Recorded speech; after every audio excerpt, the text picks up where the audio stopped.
Thank you, conference.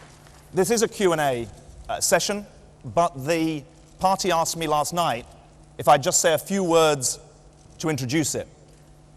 Now, as it happens, on my computer, in a couple of files marked Saturday, version 7, Tuesday, version 23, it just so happens I've got a couple of speeches to draw on for this morning, but don't worry too much. I'm not going to give them. I want to, first of all, say that I've been incredibly honored and humbled by the support that you've given me. But we have a great new leader, and we all have to get behind him.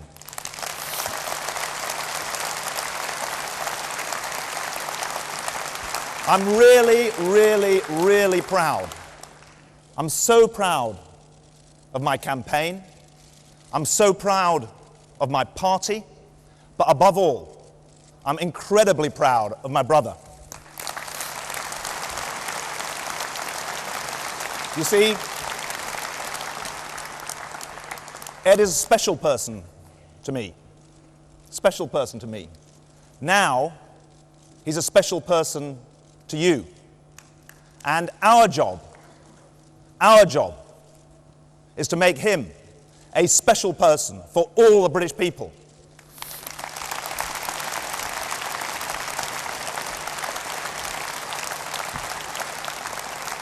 You don't run for the leadership, you don't do anything like that in politics or in life unless you're 100% committed to winning. But I've also learned something else in life. You never go in for something, especially something so important, unless you're sure in yourself that you're reconciled to the prospect that you might lose. That's life. So to those of you who've been coming up to me in the last few days, don't worry, I'll be fine.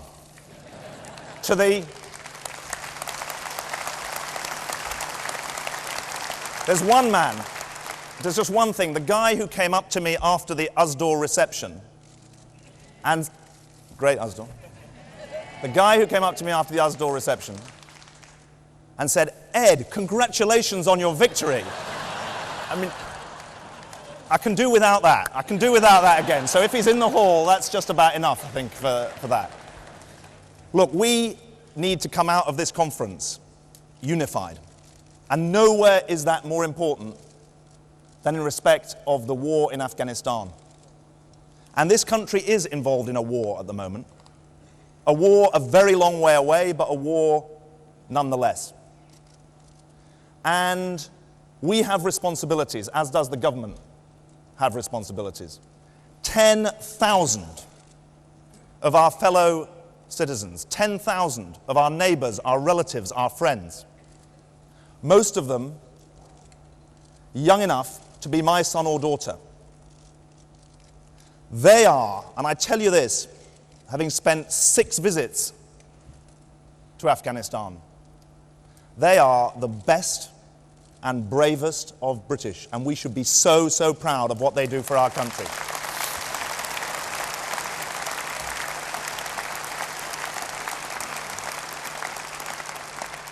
We're not an occupying army in Afghanistan. We're trying to prevent an occupation by a minority of the population who want to terrorize the rest. But we also know something else. We've read our history. Foreign armies never, ever end civil wars. Civil wars, and that's what's happening in Afghanistan, civil wars are ended by politics, by a political settlement. And 3 years ago, I started arguing for a political settlement in Afghanistan. That's difficult things. That means the Afghan government leading a process to talk to those people who are attacking us. But there will be no end to the war in Afghanistan without a political settlement. The settlement means all the tribes of Afghanistan in, Al-Qaeda out, and the neighbors of Afghanistan on side for the settlement. And I plead with conference about this. I was carrying the flag for a political settlement 3 years ago, relatively speaking, on my own. Now, many more have joined.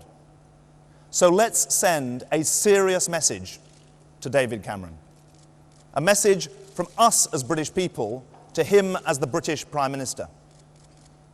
When he takes, as I hope he will, risks for peace, we will be the first to congratulate him every step of the way.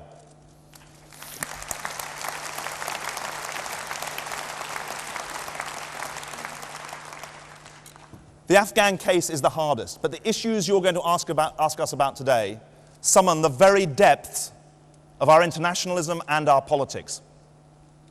And there's a fundamental choice for a country like ours in the modern world. There are two paths that offer us nothing. One is is still alive in the Tory party. It's a sort of post-imperial delusion that Britain can strut around the world, shooting from the lip, and expecting that because we're Britain, other countries are going to want to talk to us. That's not the way the modern world works. Sometimes people on the left fall for that delusion as well. But it's wrong. People will talk to us when we have strong alliances around the world. Those alliances start in our own backyard, in Europe. And on foreign policy, we should be saying a strong Britain will benefit from a strong European foreign policy. We need that. It also goes further afield. Our relationship with the United States. President Obama, Secretary Clinton, they're on our wavelength. They've got our values. They've got our priorities. We should be proud to be working with them every step of the way around the world. They're our allies. We work with them. Our choice to work with them. It's not the opposite of an independent foreign policy to choose to work with President Obama and Secretary Clinton. It is an independent foreign policy that says Britain's values and interests are best pursued with a superpower whose leaders do share our values and our interests. That's the opportunity for us. But there's another delusion that we have to take on. And that is the delusion that we reduce diplomacy to being simply a group of salespeople extending British trade. It's good that our diplomatic service is better at trade. But conference, we are better and bigger than that. This is a country, not just with strong values, born of the fact that people from all over the world come here to make their home. And the fact that students like the one you've just heard from, an incredibly moving speech, comes to this country and says it's from this country that she's going to wage her campaign to free her father from prison. That is one of the things that makes Britain great.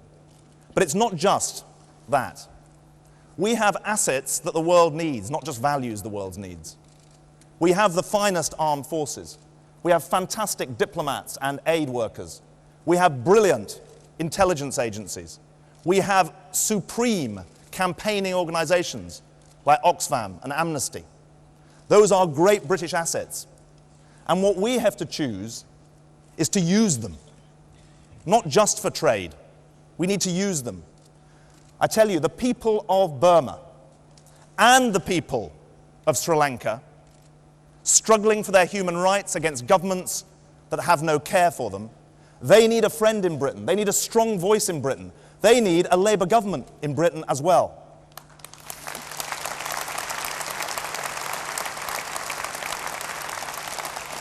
In sub-Saharan Africa, where Douglas, Hilary Benn, his predecessor, did fantastic work, Britain went from being a laggard on international development to being the leader on international development. They need a friend in Britain as well. And let me say this, because some of you will have seen this on your TV screens yesterday. The people of the Middle East, or rather, the peoples of the Middle East, they need a friend in Britain too.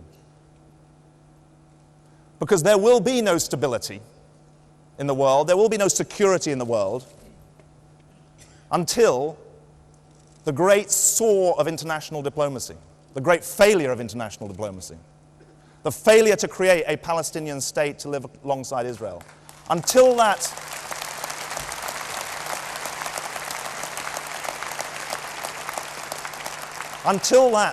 sore is healed, there will be no stability. The people there, Israelis, Palestinians, Arabs, they need a friend in Britain. They need a friend who knows the difference between right and wrong. It's simply wrong to build settlement houses on land that is not yours, that is an obstacle to peace, and is illegal in international law. It's simply wrong.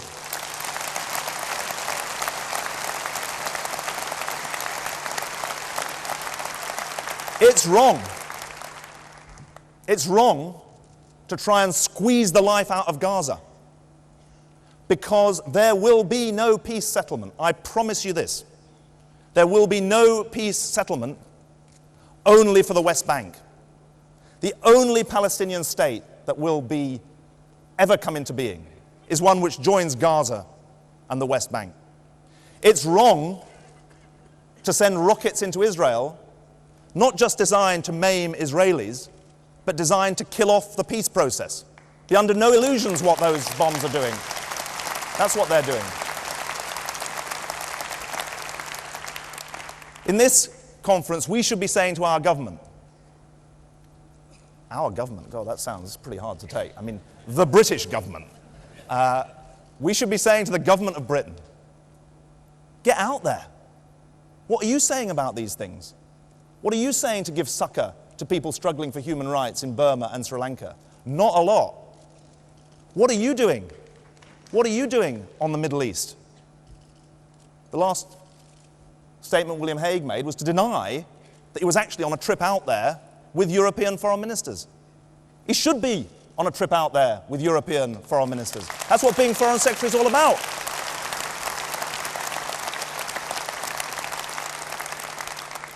Now, some will say to you that this is not worth doing because it just can't be done. They'll say, the cynics will say, these big ideas, hunger in Africa, peace in the Middle East, stability on the edges of Europe, it just can't be done. And what happens when people say that is what happened, I've seen that movie. That was the movie that played from 79 to 97. It's a movie that led to the halving of the aid budget. It's a movie that led to Britain, standing to one side while tens of thousands of people were slaughtered on the edge of Europe. That's that movie. And it's a movie that ends with a British government fighting a beef war with the European Union and losing a beef war with the European Union. That happened in 1996, 1997. That's what happens when the cynics win. Now, the opposite of cynicism is not romantic, ridiculous, utopian idealism. The opposite of cynicism is hard-headed internationalism. And I tell you what hard-headed internationalism does for the world as well as does for Britain. Hard-headed internationalism means that instead of slaughter on the edge of Europe, today there's an independent state called Kosovo with 65 countries around the world having recognized it. That's what happens.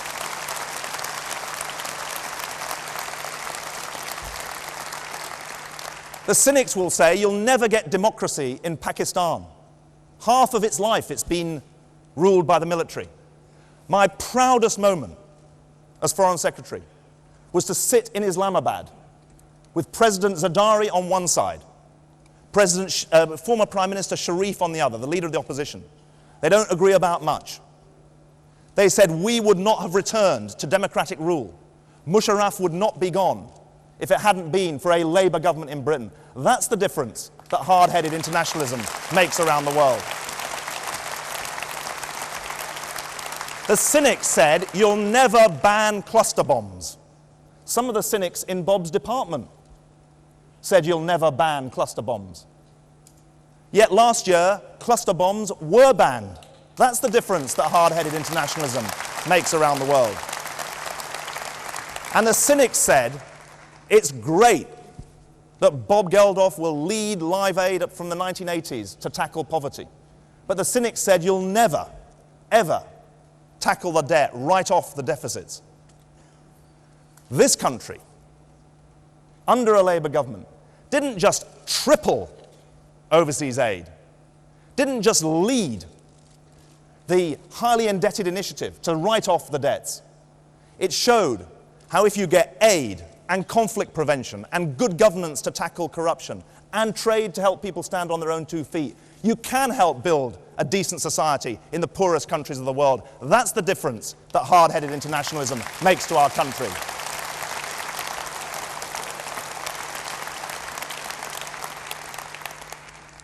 Now, when people look back at this conference in Manchester, let us vow today, let us really vow today, that they will say 2 things. First, the Labour Party learnt its lessons. It learnt to listen to the British people, and it learnt above all that unless we are united, we will lose. And I say today, no more cliques, no more factions, no more soap opera. One united Labour Party taking on one divided government.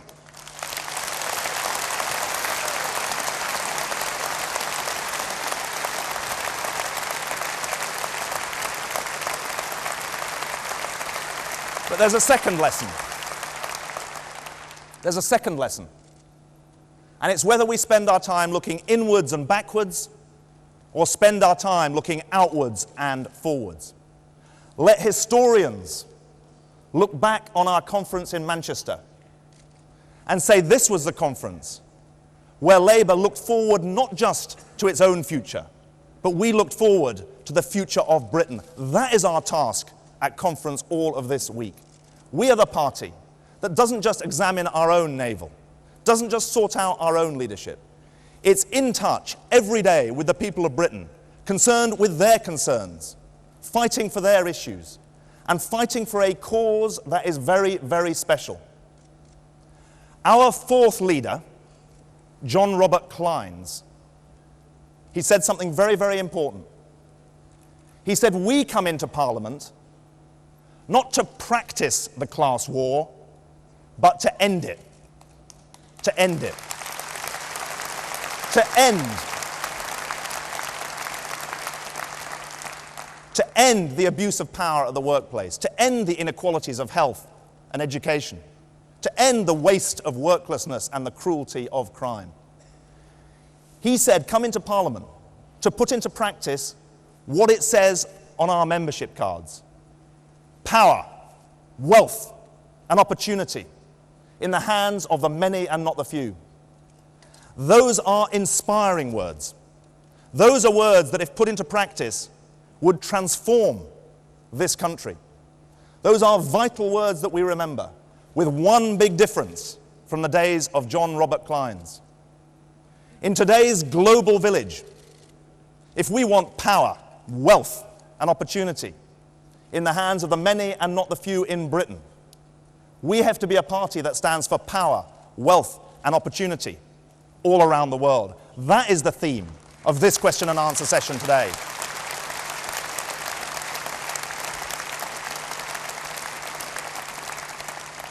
And you know what I want most for the historians to say about this conference? I want them to say, the fight back has begun. That is our mission this week. Thank you very much indeed.